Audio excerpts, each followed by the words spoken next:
আল্লাহ নবী সাল্লাল্লাহু আলাইহি ওয়াসাল্লাম বলছেন, আমার উম্মতের উপরে শেষ জামানায় 3টা আযাব আসবে। খাসফুন, কাসফুন, মাসখুন। বহু মানুষকে জীবন্ত মাটি ধসিয়ে দাফন করে দেওয়া হবে, পাথরের বৃষ্টি বর্ষণ করে শেষ করে দেওয়া হবে, চেহারা বিকৃত করে দেওয়া হবে। নবীজিকে সাহাবীরা বলছে, মাতা কখন?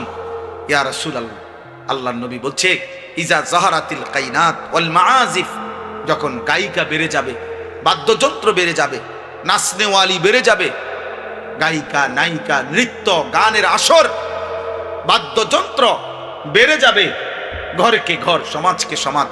ওয়াস্তাহাল্লাতিল খামরা, এবং মানুষ হালাল পানির মতো মদ পান করতে থাকবে, নেশা করতে থাকবে। আল্লাহর নবী বলেন, তখন হয়তো কাউকে মাটি ধসিয়ে দেওয়া হবে, কাউকে পাথরের বৃষ্টি বর্ষণ করে শেষ করে দেওয়া হবে, কারো চেহারা মানুষের আকৃতি বদলে কুকুর, বিড়াল, শূকর, জন্তু জানোয়ারের আকৃতি দেওয়া হবে। নাউযুবিল্লাহ, নাউযুবিল্লাহ, নাউযুবিল্লাহ। তিরমিজির হাদিস, বিশুদ্ধ হাদিস, বিশুদ্ধ হাদিস। যদি কারো সুযোগ হয় একটু যদি বসলে, তাহলে পিছনের আরো কিছু ভাই দেখবে। দেখো না, তোমরা যদি কাছে যারা আসো দাঁড়ায়া, তোমরা বউ ভাই দেখো যে জুতার উপরে প্রয়োজনে একসাথ করে দেখো বসে, ওখানে তো পিছনে অনেকে দেখে না। জুতা দুইটা যদি একসাথ করে মিলায় নাও, তাইলেও বসা, একজনও যদি বসার দ্বারা অন্য আরেকজনের উপকার হয়, সওয়াব পাইবা তুমি। দেখো নওজোয়ান ভাই, আমায় তো আর চাপাবার মতো আমার কাছে বুঝ হয় না, যে জায়গাটা তো নাই, আমি কি কমু, আমি আর আগাবে কোথায়? জায়গা নাই তো চাচা এখানে। আল্লাহ আমাদেরকে তৌফিক দান করে। অতএব আমি উভয় পক্ষকে বললাম, আমাকেও বললাম, উভয় পক্ষ বলতে বুঝাচ্ছি কিশোর, যুবক ভাই, নওজোয়ান, প্রিয় সন্তান, তোমাদেরকেও বললাম, তুমি তোমার উপরে দয়া করো। মনে করো বাবা, এই পৃথিবীর কেউ তোমার খবর নিল না, কিন্তু তারপরেও তো তুমি একা আল্লাহর সামনে দাঁড়াইতে হবে। তুমি তো আল্লাহরে আড়াল করতে পারতাম, আল্লাহকে তো আড়াল করতে পারতাম। আর বয়স্ক বাবাদেরকে বলি, আপনারা যে যার অভিভাবক, আপনি কমপক্ষে হিসাব মিলাই যায়েন। আপনার স্ত্রী, সন্তান, আপনার অধীনে যে কয়জন, ওদের ঈমান আমলের হালাত কি? খোদার কসম, এটা দুনিয়ায় হায়াত থাকতে কবরে যাওয়ার আগে যদি মিলাইয়া না যান, আপনি কবরে একটা ফিডা মাটিতে ফুটতে হবে। আমি বললাম টাঙ্গাইয়া ফিরবো, টাঙ্গাই। বুড়া মিয়া সুন্দর সুন্দর গপ মারেন, সাদওয়ানে বইয়া বইয়া বন খান আর বিড়ি খান, হ্যাঁ, শিহুলি কন। হ্যাঁ, কিছু বুড়া মানুষের অভ্যাস, বহুত বড় বদ অভ্যাস। 60 বছর কিন্তু লজ্জা শরমহীন বুড়া, 60 বছর হওয়ার পরও বিড়ি খায়। এই বুড়া মিয়ার বলতে লজ্জা বলতে কিচ্ছু নাই বেটা, তার ভিতরে বেটা শরম বলতে কিছু নাই বেটা, বেশরম মানুষ এটা বেটা। আপনাকে আপনার নাতিয়ে দেখে, আপনাকে আপনার ছেলে দেখে, আপনাকে আপনার মহল্লার মানুষ দেখে, যে মুসলমানের একজন 60 বছর বৃদ্ধ বয়স্ক লোকের থেকে যদি পরবর্তী জেনারেশন যদি আখলাক না শিখে, চরিত্র না শিখে, কিছু না শিখে, তা আপনি কীর্তেন 60 বছর বাদ খাইলেন দুনিয়ায় মিয়া? হ্যাঁ, আপনি 60 বছর বয়সেও এখনো টেলিভিশন দেখেন, 60 বছর বয়সে আপনি বসে বসে গালি দেন, 60 বছর বয়সে আপনি সুদ খান, কিস্তি নেন। কত বড় নিকৃষ্ট অভ্যাস মিয়া, কলিজা পাথর হয়ে গেছে আপনার। 60 বছরে গুনাহ জমতে জমতে কলিজাটা পাথর হয়ে গেছে, পাথর, পাথর হয়ে গেছে। মুসলমানের বুড়ো মানুষ তো এই সময়টা কাঁদার কথা, যাহা আমার আর হায়াত, আল্লাহ আমার এতদিন হায়াত দিছে, না জানি আমার কবর কি হবে, না জানি আমার আখিরাত কি হবে। ওয়াকুলুবুহুম ওয়াজিলাতুন আন্নাহুম ইলা রাব্বিহিম রাজিউন। আল্লাহ বলে, আমার প্রিয় বান্দা অন্তরে অন্তরে সর্বদা এই ভয় করতে থাকে যে হায়, আমাকে তো আল্লাহর কাছে ফিরতে হবে, হাসরের ময়দানে দাঁড়াইতে হবে, না জানি আমার আমল নামা কোন হাতে জানি পাই, আহা মিজানের পাল্লায় আমার নেকি জানি ভারী হবে কিনা, হায় আমি ফুলসেরাত পার হইতে পারবো কিনা, আহা আমি জান্নাতে যেতে পারবো কিনা, জাহান্নাম থেকে বাঁচতে পারবো কিনা। আপনারা হয়তো অনেক মুরব্বী শুনছেন, পূর্ববর্তী জামানার এক ঘটনা বুজুর্গরা বলে যে পূর্ববর্তী জামানায় এক বাচ্চা ছেলে, 10-11 বছরের বাচ্চা, ওলামায়ে কেরাম অনেক ওয়াজে এটা বলে। যে 10-11 বছরের বাচ্চা বসে বসে কাঁদতেছিল, আল্লাহর এক প্রিয় বান্দা বলতেছিল যে হে বাবা তুমি কাঁদতেছো কেন? ওই বাচ্চা বলতেছিল যে আমি আল্লাহর ভয়ে, জাহান্নামের ভয়ে কাঁদতেছি। বলতেছে তুমি মাত্র 10 বছর বয়স, তুমি কেন জাহান্নামের ভয়ে কাঁদবা? কয় যে আমি আমার মাকে দেখছি, মা প্রতিদিন যে চুলার মধ্যে লাকড়ি দিয়া আগুন ধরায়, মারে দেখছি ছোট ছোট লাকড়ির টুকরাগুলা দিয়া আগে আগুন ধরায়, এরপরে বড় লাকড়িগুলা দেয়। এটা দেখে আমার মনে হয়েছে যদি হাসরের ময়দানে আমার রব, আমার আল্লাহ যদি আমার মতো ছোট ছোট বাচ্চা দিয়ে যদি জাহান্নামের আগুন আগে ধরায়, তাহলে আমারে যদি ফেলে আমার কি হবে তখন? 10 বছরের মুসলিম বাচ্চা জাহান্নামের ভয়ে কাঁদে, আর 60 বছরের বুড়া বইয়া বইয়া বিড়ি খায়। হ্যাঁ, মসজিদে 30,000 দিছে বেহেস্ত। হ্যাঁ হ্যাঁ, আপনি বেহেস্ত যাইতেন না, কেটা যাইব? লোক নাই তো। না লোক কই, লোকে তো নাই, বেহেস্ত তো খালি পড়ে রয়েছে। বেহেস্তে জানি না, লোকে তো নাই। মসজিদে 4টা ফ্যান দিছে, 12,000 টাকা, খালাস বেহেস্তের বুঝ হয়ে গেছে। বাবা এত সহজ বুঝলেন আপনি? সহজ মনে করলেন? আমি আপনাদের কাছে অনুরোধ করলাম, এই মসজিদে আজান হবে কখন? 7:15 ইনশাআল্লাহ, অসুবিধা নাই, শেষ হয়ে যাবে আমার 7:15 আজান। তাইলে আমি আপনাদের কাছে অনুরোধ করলাম, আমরা প্রত্যেকে, আমার কথা রাগ হইয়েন না, বয়স্ক বাবা চাচা আপনাদেরকে ধমক দিছি না, আপনাদেরকে এটা বুঝাইলাম। আপনার বিবেক কি বলে, আপনার ইনসাফ কি বলে? আপনি পরিবারের অভিভাবক, আপনার থেকে আপনার চোখের সামনে 365 দিন ধরে এক টানা আপনার ছেলে, আপনার মেয়ে একদিনও ফজরের নামাজ পড়ে না, এটা আপনি মেনে নিচ্ছেন কিভাবে? বলেন না রে বাপ। আর কেমনে বললে বুঝবে? এটা তো সম্ভব না, এটা তো ইনসাফ না, এটা তো উচিত না। আমি আপনাদের কাছে অনুরোধ করছি, আমি 2 পক্ষকেই বললাম, ছেলেরা বাবা তোমাদেরকেও বললাম, ভাইয়া আমি তোমাদেরকে মহব্বত করি, আমার এটা দাবি তোমাদের কাছে, তুমি তোমার উপরে দয়া করো। আগামী দিনের ইসলামের জন্য তোমাকে প্রস্তুত হওয়া উচিত।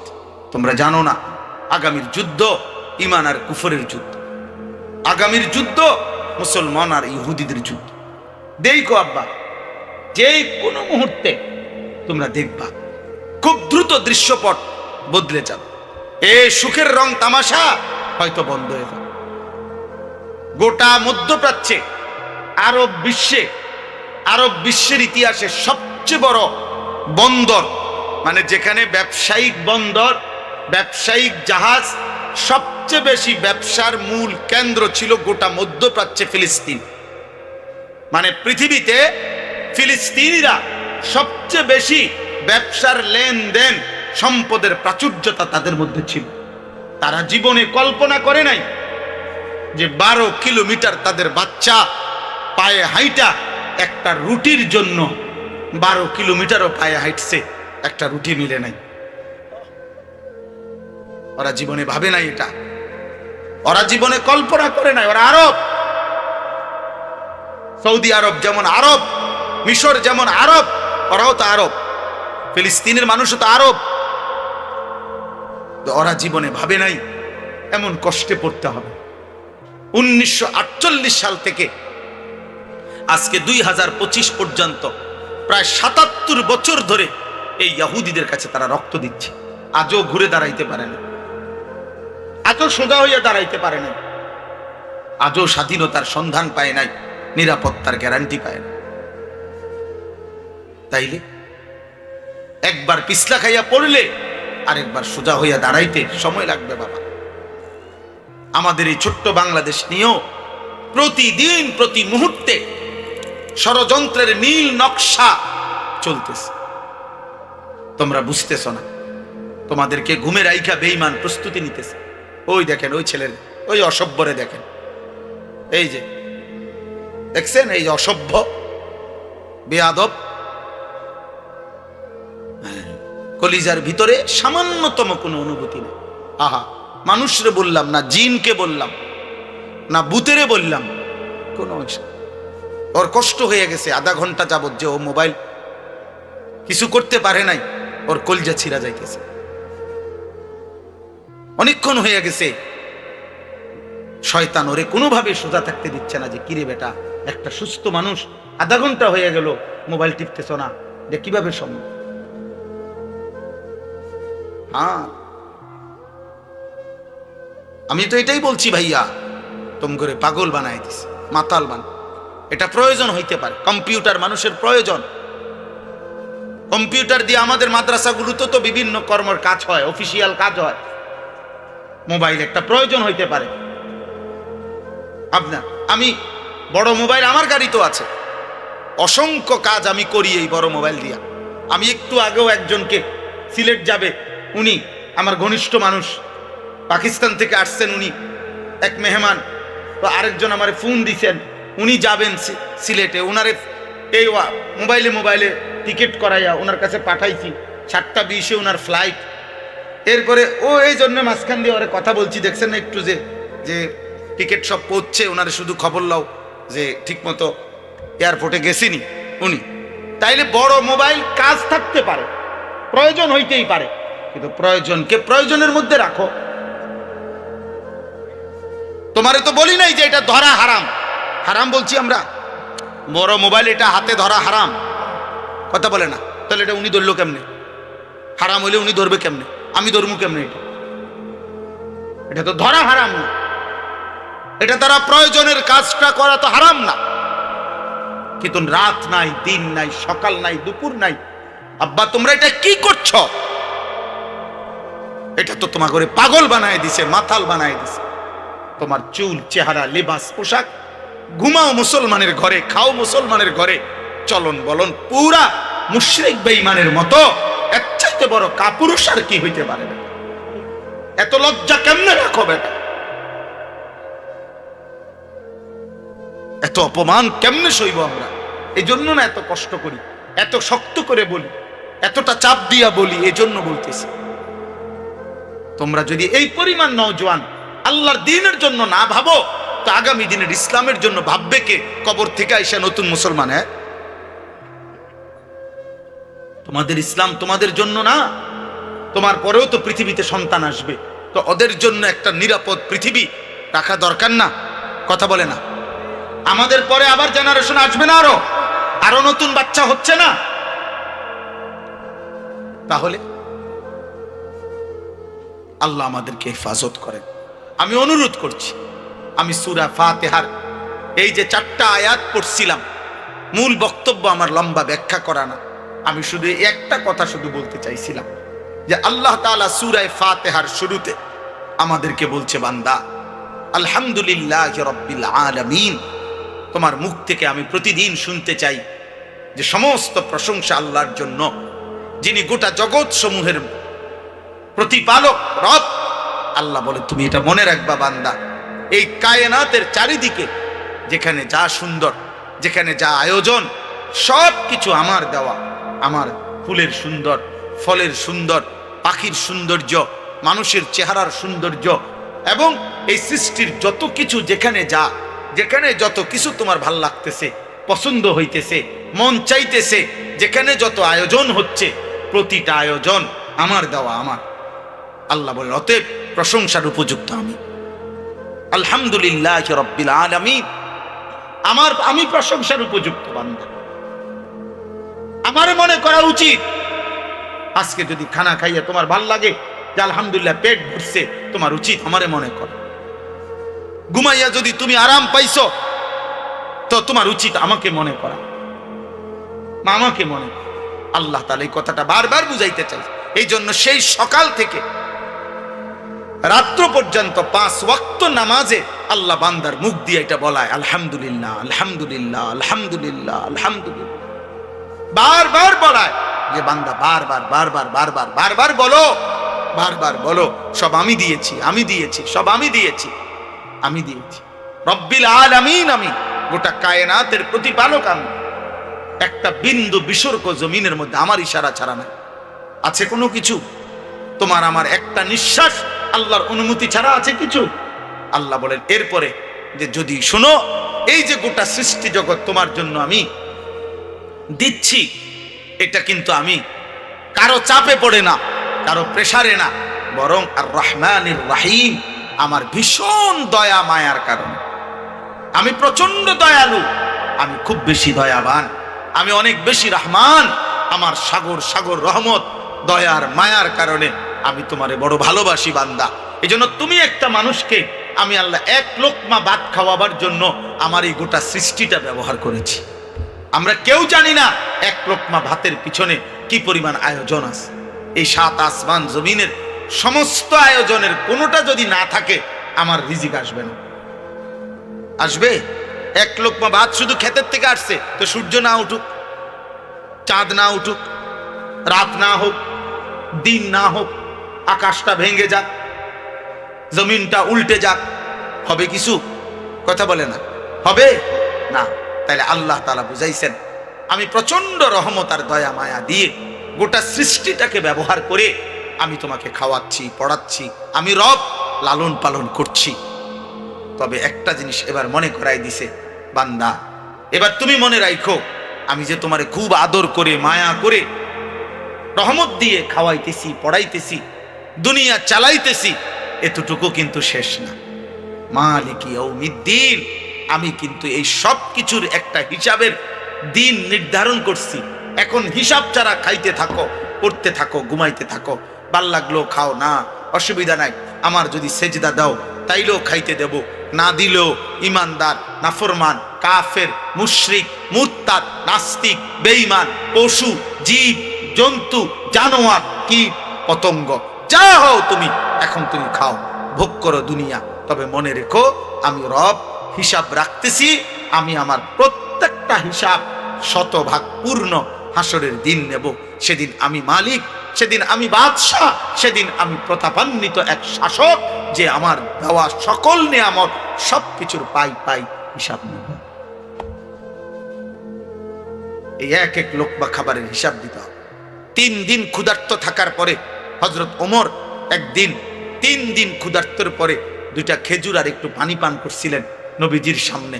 নবীজি বলছেন, ওয়াল্লাহি লা তুসআলু আন হাযান নাঈম। ওমর, আল্লাহর কসম, এই 2টা খেজুর আর এই 1 ঢোক পানির হিসাবও কিয়ামতের দিন আল্লাহর সামনে দিতে হবে।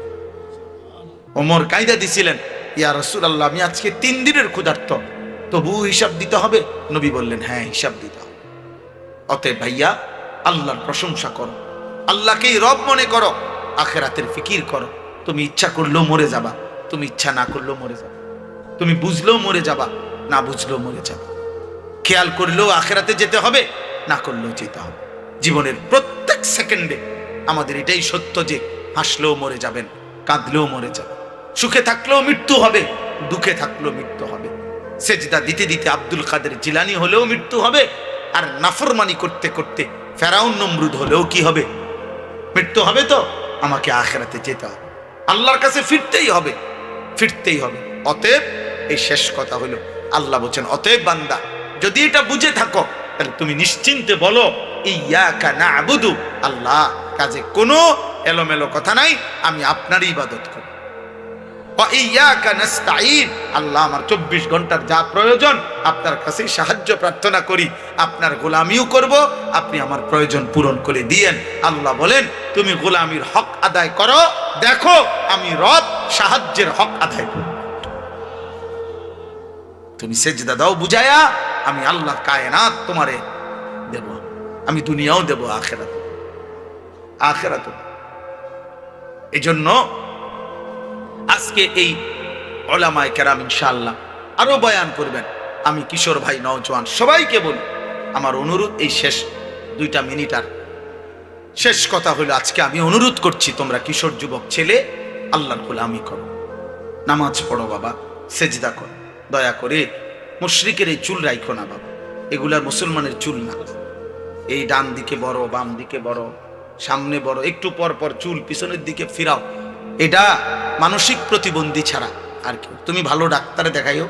আমি বললাম, ডাক্তার তোমাকে বলবে, যে মানুষটা সুস্থ স্বাভাবিক অথচ বারবার চুল এরকম করে, এখানে যদি কেউ একটা ছেলে এইখানে তোমার সামনে এখানে দাঁড়াইয়া যদি এই হাতটাকে বারবার এমন করে, মনে করে এরকম করলো, এই শুধু এমনি করলো 5 মিনিট, তো তুমি যেই কোনো মানুষ বলবে এই পাগল এরকম করে, বলবে কি না বলবে? আমার এটা কি এতে কি তারি, এতে কি পাগল নি, এতে এরম করে গায়ে হাতে ধরে, বুঝেন নাই? তাহলে এটার যদি এরম করলে মানুষে তারে পাগল বলে, তো তোমারে কি কি কয়? তোমারও তো মাতালি বলে। তো তুমি চুলিটারে এমন করো কেন, এমন করো কেন? এটা কি তোমার এদ্দুর আকল নাই? তোমার বিবেকের মধ্যে এদ্দুর বিবেকও নাই যে আমার এটা কি কাম দিব? আল্লাহ আমাদেরকে হেফাজত করে। এই আজানের জবাব দেন।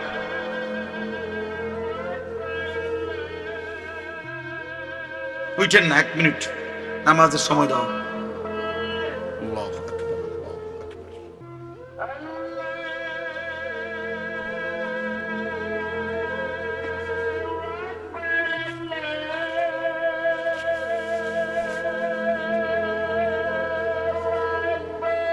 আল্লাহু আকবার, আল্লাহু আকবার।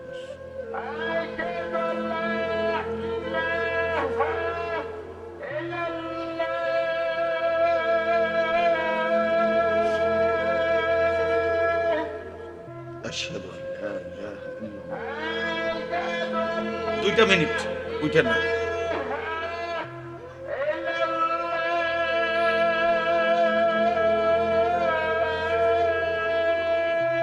আশহাদু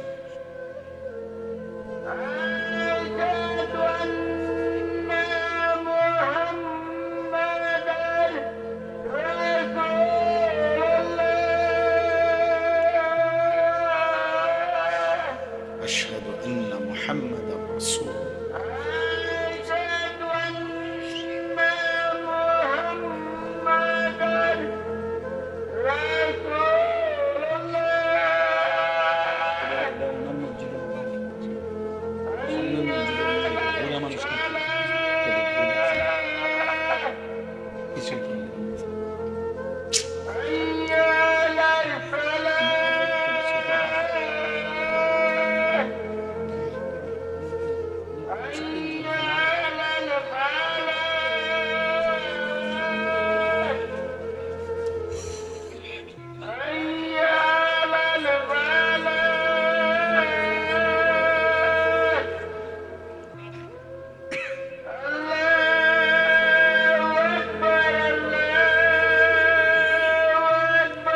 الله أكبر، الله أكبر.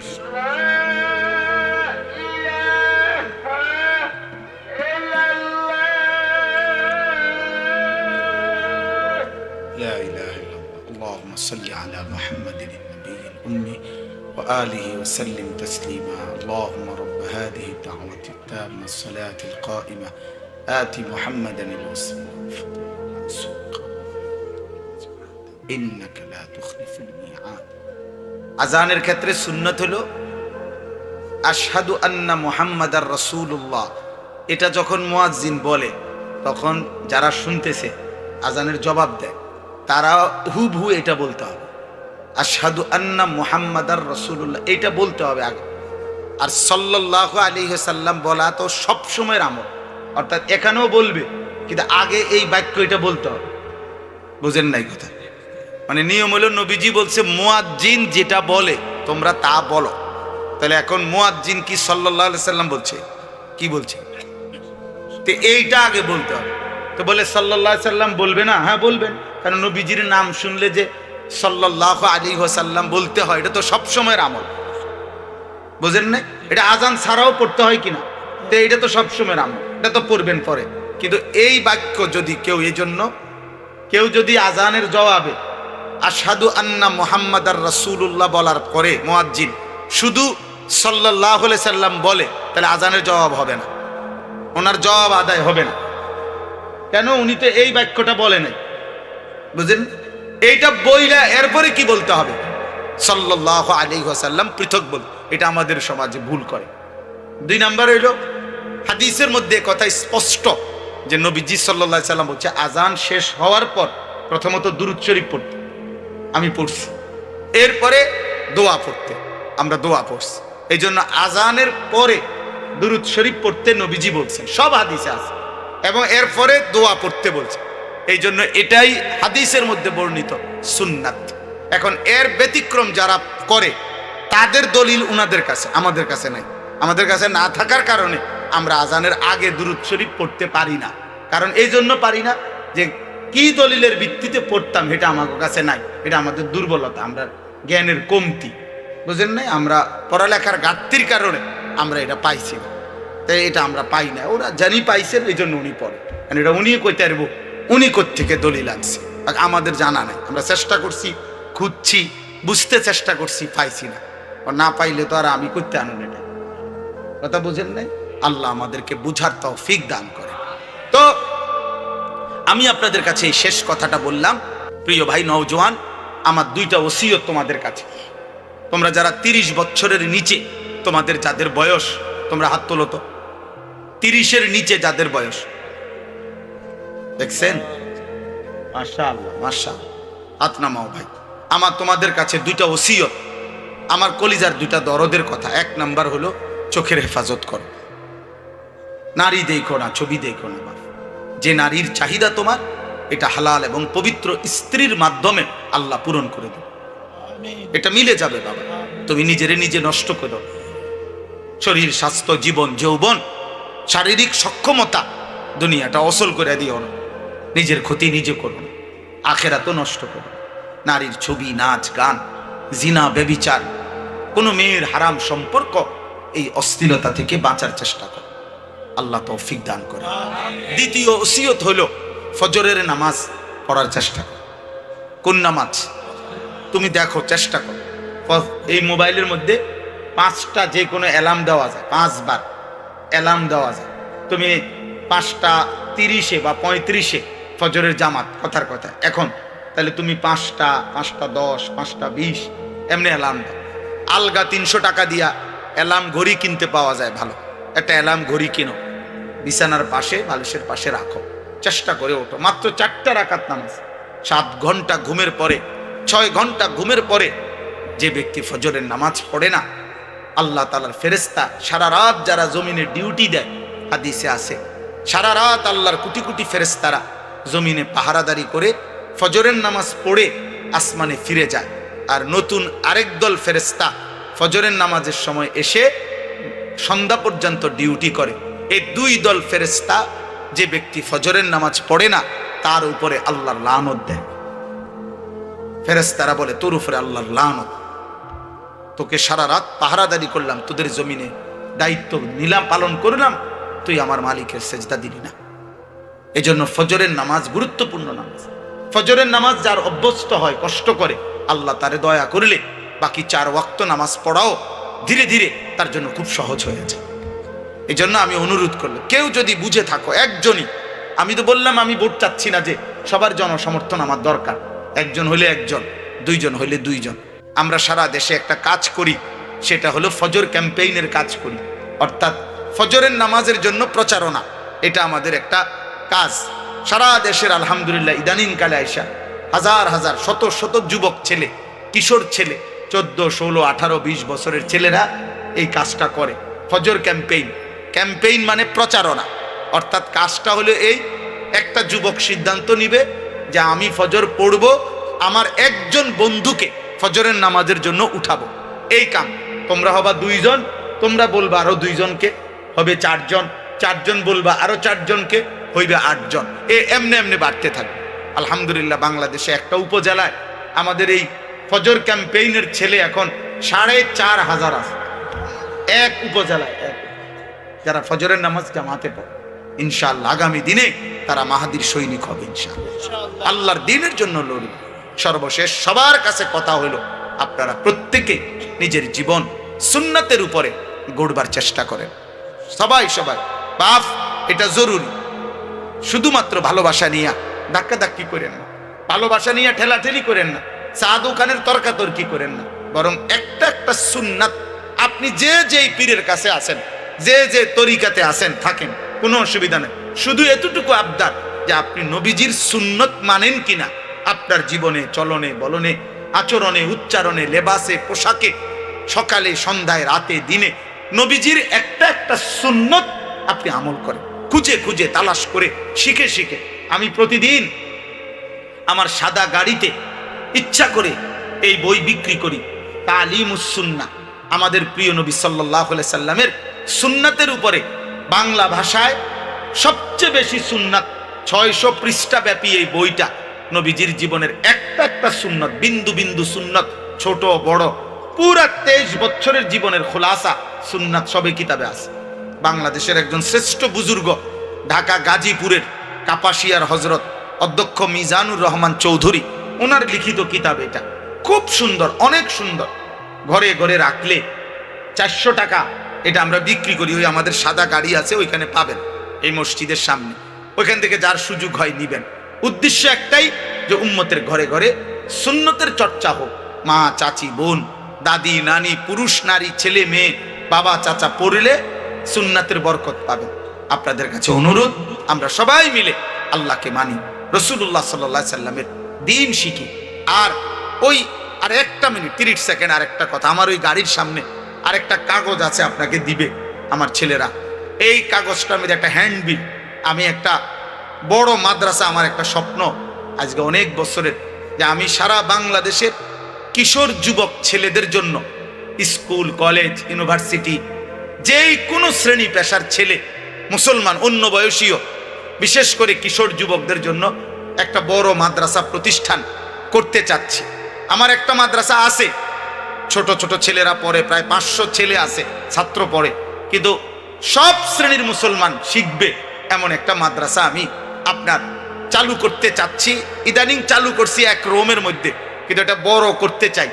এই জন্য 118 শতক জায়গা, বড় একটা জায়গা কিনছি, প্রায় 2.5 কোটি টাকার উপরে জায়গাটার দাম। শুধু উদ্দেশ্য হইল, আমার একটা স্লোগান আছে, যে আসবে যখন দিন শিখবে তখন, যার সময় যতক্ষণ দিন শিখবে ততক্ষণ। অর্থাৎ যে যখন ওই মাদ্রাসায় যাবে, আমার আলাদা শিক্ষক কর্মচারী স্টাফ থাকবে, রাতে হোক দিনে হোক, 2 ঘন্টা হোক 20 ঘন্টা হোক, আল্লাহর দিন শিখবে, অজু শিখবে, নামাজ শিখবে, সূরা কেরাত শিখবে। এরকম একটা স্বপ্নের মাদ্রাসা আমি করতে চাই। এই জন্য এই কাগজটা হলো একটা আবেদন।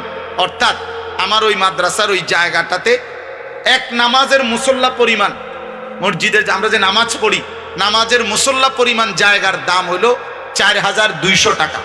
এই কাগজটার মধ্যে এই আবেদনটা আছে। যদি কারো মহব্বত হয়, ভালো লাগে, যদি কারো মন চায়, এখানে বিকাশ নাম্বার, ব্যাংক অ্যাকাউন্ট নাম্বার আছে, পারলে আপনারা 4200 টাকা দিয়ে এক নামাজের মুসল্লা পরিমাণ আমাদের ওই জায়গাটার মধ্যে কেউ অংশগ্রহণ করতে পারবেন। ইনশাআল্লাহ আমরা ওই ব্যক্তির মোবাইল নাম্বার সংগ্রহ করে আমরা তাকে আজীবন মাদ্রাসার উন্নয়ন সদস্য হিসাবে ওনারে আমরা অন্তর্ভুক্ত করব। আলহামদুলিল্লাহ, অনেক সাথী আল্লাহর বান্দারা দিচ্ছেন। আপনাদেরও যদি কারো সুযোগ হয়, ছেলেরা, বাবা, তোমরাও চেষ্টা করো। কারো বাবা বিদেশ আছে, কারো ভাই বিদেশ আছে, এই 4200 টাকা এক মুসল্লা পরিমাণ জায়গার দাম, এটা অংশগ্রহণ করলে সদকায়ে জারিয়ার সওয়াব হবে। যতদিন মসজিদ মাদ্রাসা থাকবে, চলবে, দ্বীনি খেদমত হবে, আল্লাহ সবাইরে বরকত দেবে। আল্লাহ আমাদেরকে তৌফিক দেন, কবুল করেন। আল্লাহ তাআলা ঈমান আমলের সাথে রাখেন। কিশোর যুবক ভাই, এখন যদি সব চইলা যাও, ভাইগা যাও, তাইলে আমারও আজ তো শুনলা, কিন্তু আল্লাহর কাছ থেকে চলে গেল, আল্লাহর থেকে চলে গেল। কারণ এখন আজান হবে, আর আজানের মধ্যে, আজান হইছে, আল্লাহ ডাকছে তোমারে, তুমি আল্লাহর ডাককে প্রত্যাখ্যান করে নামাজ না পড়ে যদি হারিয়ে যাও, চলে যাও, তো তুমি যেন তোমার আল্লাহকে প্রত্যাখ্যান করলা। আর আল্লাহ বলছে, বান্দা